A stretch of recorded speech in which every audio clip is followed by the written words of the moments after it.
Assalamualaikum warahmatullahi wabarakatuh. Halo teman-teman semua, perkenalkan saya Nia Husniati, peserta Latsar CPNS Kementerian Agama tahun 2025. Pada kesempatan kali ini, saya akan menjelaskan materi mengenai kegiatan kesiapsiagaan bela negara. Dalam materi ini terbagi menjadi beberapa bagian. Yang pertama, mengenai peraturan baris berbaris. Yang kedua, mengenai keprotokolan. Yang ketiga, kewaspadaan dini. Yang keempat, membangun tim. Dan yang kelima, mengenai cara kamalam dan api semangat bela negara. Kita lanjut ke yang pertama, yakni yang A, mengenai peraturan baris berbaris.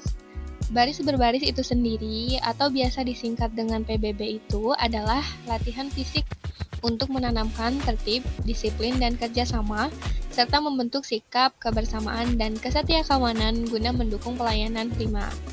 Manfaatnya, yakni membentuk sikap jasmani yang tegap dan tangkas, menumbuhkan persatuan dan ikatan batin, menanamkan disiplin dan mendahulukan tugas, dan melatih tanggung jawab dan keberanian bertindak. Nah, dalam peraturan baris berbaris terdapat aba-aba dan gerakan. Di antaranya adalah langkah biasa, langkah tegap, langkah di devil, langkah ke samping, langkah ke belakang, langkah ke depan, langkah lari, sikap sempurna, sikap istirahat, dan periksa kerapihan. Yang selanjutnya mengenai poin B, yakni keprotokolan.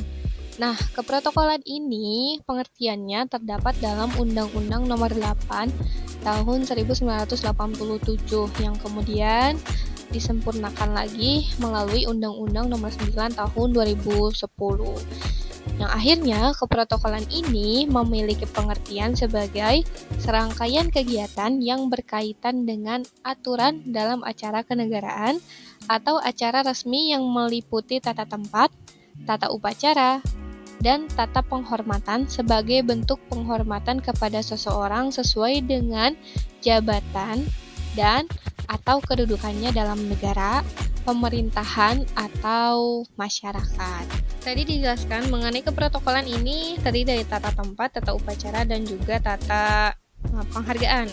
Nah, dari tata tempat ini pengertiannya ada di dalam Pasal 1 Ayat 7 Peraturan Pemerintah Nomor 62 Tahun 1990 yang pengertiannya atau definisinya adalah aturan mengenai urutan tempat bagi pejabat negara, pejabat pemerintah, dan tokoh masyarakat tertentu dalam acara kenegaraan atau acara resmi.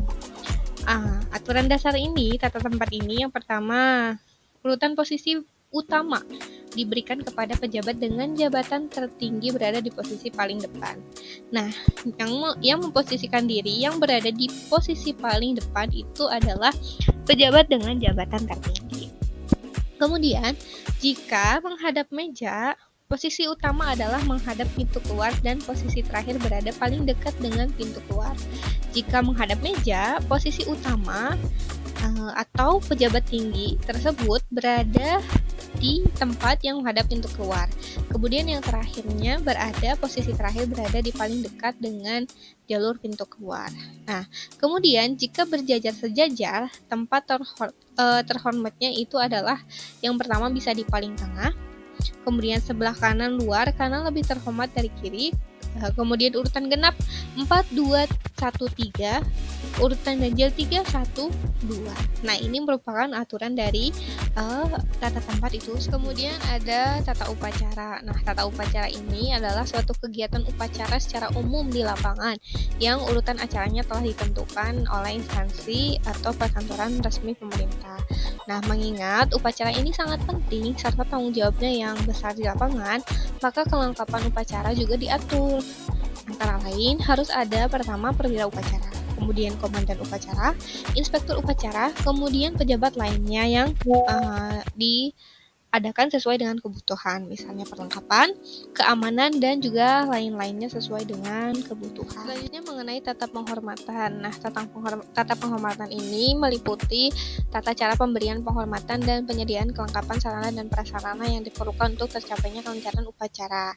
Dalam acara resmi, pejabat negara, pejabat pemerintah, dan tokoh masyarakat tertentu mendapat penghormatan berupa pemberian tata tempat, penghormatan bendera negara, penghormatan lagu kebangsaan, penghormatan jenazah bila ada yang meninggal dunia, dan yang terakhir adalah pemberian bantuan sarana dan prasarana yang diperlukan. Kemudian pelaksanaan apel pagi. Nah, apel pagi ini adalah suatu kegiatan berkumpul untuk mengetahui kehadiran dan kondisi personil dari suatu instansi perkantoran atau lembaga pendidikan yang dilaksanakan secara terus-menerus atau rutin.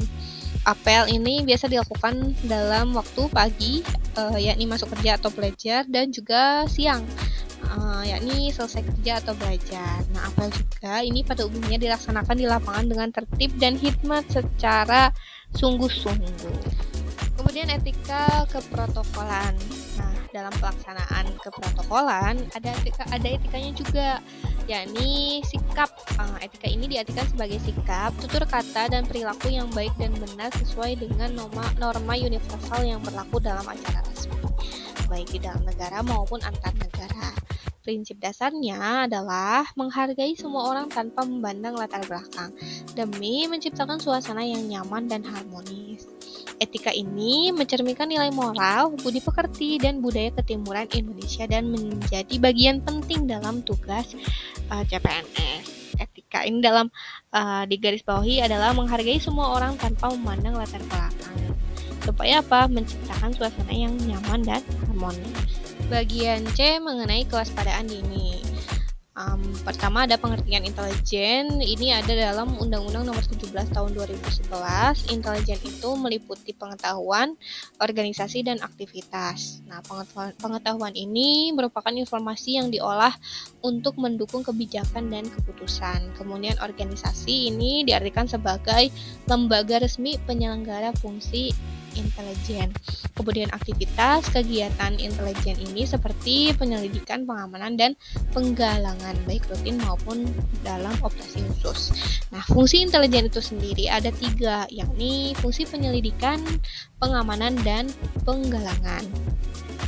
Ini yang pertama ada penyelidikan untuk mengumpulkan dan mengolah informasi, kemudian pengamanan untuk mencegah ancaman terhadap keamanan nasional, dan penggalangan yakni mempengaruhi pihak-pihak lain untuk mendukung kepentingan nasional. Poin D yakni membangun tim, yakni PNS yang samapta, siap fisik dan mental, harusnya mampu mengatasi ancaman, tantangan, hambatan, dan gangguan dalam pelaksanaan tugas. Nah, melalui latsar ini, peserta dibekali pengetahuan dan nilai kesiapsiagaan melalui permainan yang menekankan kerjasama tim, jasmani, dan mental. Nah, membangun tim ini banyak sekali caranya, salah satunya dengan permainan, supaya bisa menekankan pada kerjasama tim, jasmani, dan mental. Yang mengenai caraka malam dan api semangat bela negara. Nah, caraka malam ini adalah latihan perjalanan malam yang bertujuan menanamkan kedisiplinan, keberanian, semangat, loyalitas, serta kemampuan menyimpan dan menyampaikan rahasia organisasi atau negara. Nah, peserta latsar CPNS ini harusnya mampu menghafal berita dari post start, melewati rintangan, dan juga sampai dengan beritanya sampai dengan pihak yang dituju atau post finish. Kemudian ada api unggun. Ini adalah api luar ruangan yang dibuat dari kayu ranting dan juga jerami kering.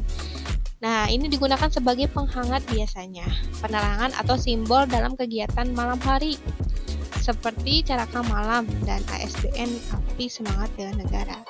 Nah, dalam latsar, api unggun ini bertujuan melatih keberanian dan kepercayaan diri dan semangat kebangsaan. Terakhir, di sini ada contoh dari tata tempat pada kegiatan resmi. Ini ada contoh meja bentuk U. Di sini ada nomor 1 sampai dengan 13. Nomor 1 diisi oleh pemimpin rapat. Kemudian nomor 2, 3, 4, dan 5, dan seterusnya itu juga diisi dengan pejabat lainnya. Namun urutannya adalah nomor 1 sampai nomor yang paling rendah diisi oleh pejabat yang paling tinggi. Kemudian nomor yang paling besar, contohnya nomor 13, itu diisi oleh pejabat yang paling rendah gitu. Jadi berurutan. Untuk posisi U ini biasa sering digunakan untuk rapat gitu. Untuk rapat ini merupakan posisi yang sangat strategis seperti ini ya, karena memang dengan posisi yang seperti ini bisa menjangkau ke semuanya untuk posisi meja bentuk U. Terima kasih, demikian materi yang bisa saya paparkan mengenai kegiatan kesiapsiagaan bela negara. Semoga bermanfaat, kurang lebihnya mohon maaf. Wassalamualaikum warahmatullahi wabarakatuh.